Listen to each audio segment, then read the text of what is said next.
Water signs, tignan po natin kung ano ang mensahe para sa iyo ngayong araw. Keep in mind po na ito ay general reading lamang, so hindi po lahat ay makarelate. So be open-minded. Sa mga hindi pa po nakasubscribe dito sa ating channel, please subscribe na po kayo and palike na din po ng ating video. At sa mga nais po mag-avail ng ating private readings, ng ating Evil Eye Amulet, ng ating Tears Bracelet, makikita nyo po yung link sa description box. Tarot Intentions by Aliana Reyes. Okay, tignan po natin kung ano ang mensahe para sa'yo. Mayroon tayo ditong communion. Ayan. Communion. So, maari po yung iba sa inyo ngayong araw na ito ay meron kayong makakausap, meron kayong i-share na very intimate na inyong kaisipan, na inyong nararamdaman towards sa ibang tao. Could be mental or spiritual level po ito. Okay, so meron kayong mga i-share. Oh, pwedeng ano ba, kasalanan ba ito? Yan, meron kayong i-share sa isang tao na pwedeng pinagkakatiwalaan po ninyo. O yung iba sa inyo, dahil naguguluhan na kayo, kailangan nyo po ng makakausap. Kailangan ninyo na mapagsasabihan ng inyong mga nararamdaman or ng inyong mga nalalaman. Tignan natin ano pa yung mensahe para sa iyo, Spirit Guide. Mensahe po natin kay water signs, Cancer, Pisces, and Scorpio. Tignan natin ano to. Mayroon tayo ditong goodbye. Goodbye feelings. We have funeral. Ayan po.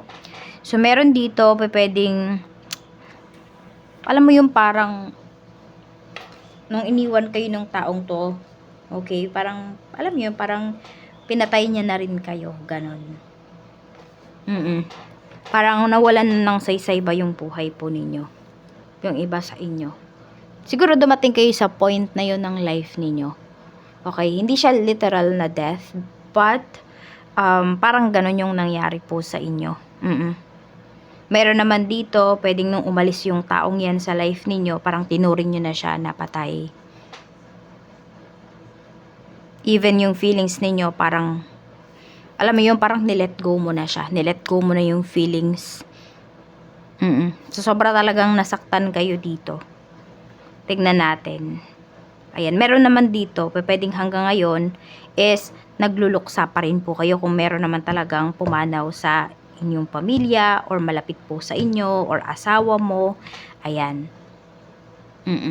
Tignan natin ano pa yung mensahe, Spirit Guide. Ano po yung mensahe for water signs, Cancer, Pisces, and Scorpio. So, there's new beginning. So, yung iba po sa inyo, ano, kahit nasabihin natin na ayan, may umalis sa life ninyo, maaari din naman na may dumating, may new beginnings. Tingnan natin. Minsan, kapag may inaalis po si universe sa life ninyo, ibig sabihin po nun, yung taong yon hindi talaga siya align sa life mo. Hindi talaga siya meant to be magstay.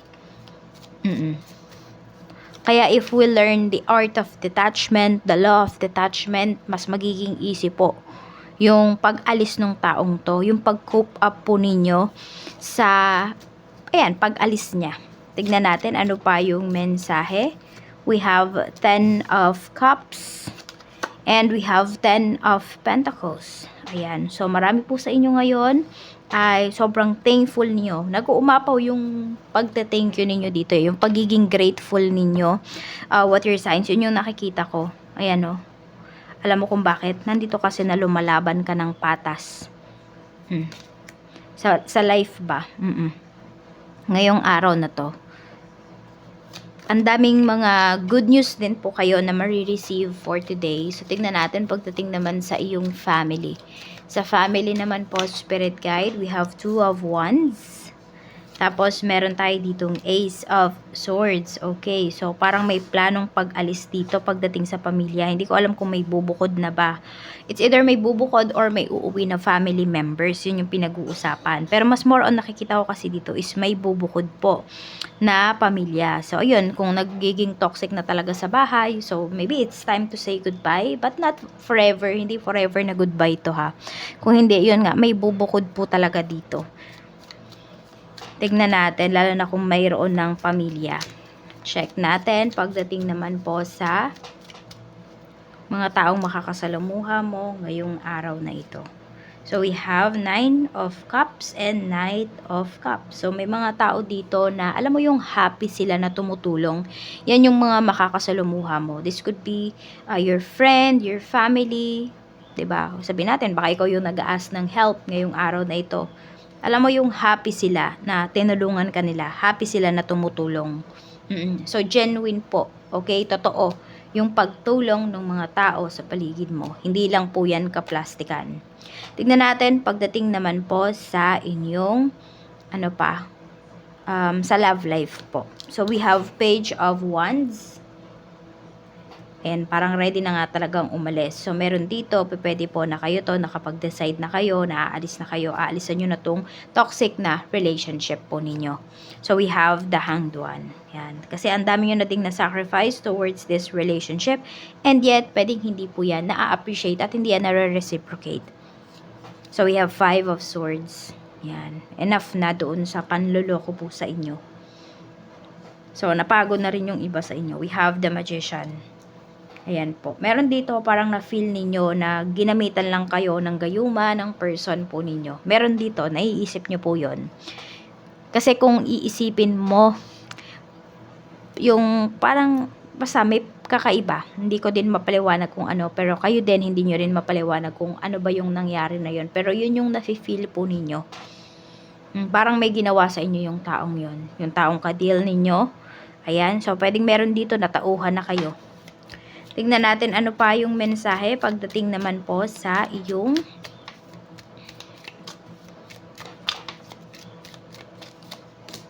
kaperahan. We have Page of Cups, King of Pentacles.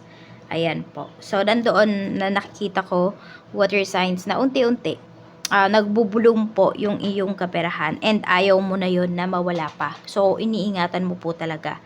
And oo, akala ng ibang tao hindi ka seryoso sa pagkita ng pera, sa pag-handle ng finances mo.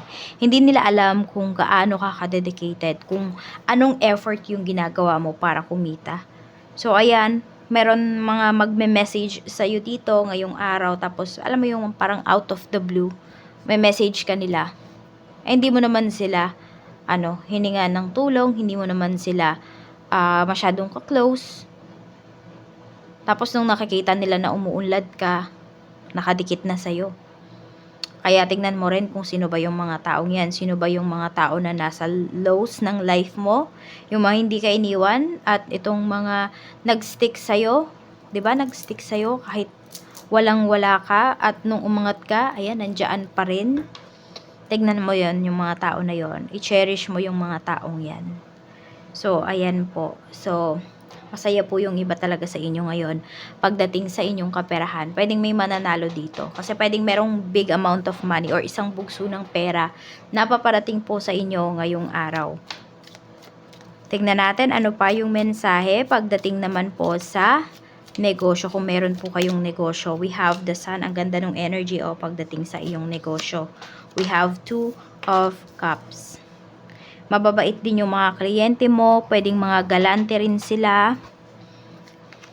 7 of Cups. Mukhang marami silang bibilhin. Okay? Marami silang orderin pagdating dito sa inyong negosyo. So, meron ding mga hindi na bumili. Diba? May mga nawala sa mga kliyente mo, pero mas marami pong darating na panibago. Ayan, maging positive lang talaga yung outlook ninyo and smile more pagdating dito sa inyong negosyo, and you will attract yung soul tribe ninyo. You will attract good people and mga big time. Ayan po.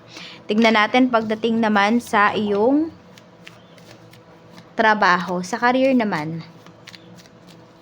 meron tayo ditong 2 of Pentacles. May nagdadalawang isip na dito. 8 of Cups. Ayan. So, meron pala dito, water signs. Gusto nyo nang mag-resign or gusto nyo nang magbago ng career path. Ayan po, ready na kayo dito. Actually, nakikita ko dito, decidido na kayo. Siguro nandun yung nasasaktan kayo kasi napamahal na din sa inyo yung current job ninyo. Pero, maybe this is the perfect time para i-pursue po ninyo yung talagang path na, yung true path ninyo, and also yung path na makapagpapasaya po sa inyo. So, ito po yung inyong lucky numbers. We have number 16, 18, 42, 45, 27, and 17. At ito naman po yung mensahe sa inyo ni Archangel Michael. Archangel Michael, mensahe po natin kay water signs. Romance angels are helping you. Ayan. Sabi dito, Dear guardian angels of my soulmate, thank you for preparing my soulmate and me for love, for giving us the motivation to make helpful life changes, and for arranging for us to meet. Thank you for helping us recognize each other and have the courage to say hello so that we can eventually delve into a truly intimate relationship.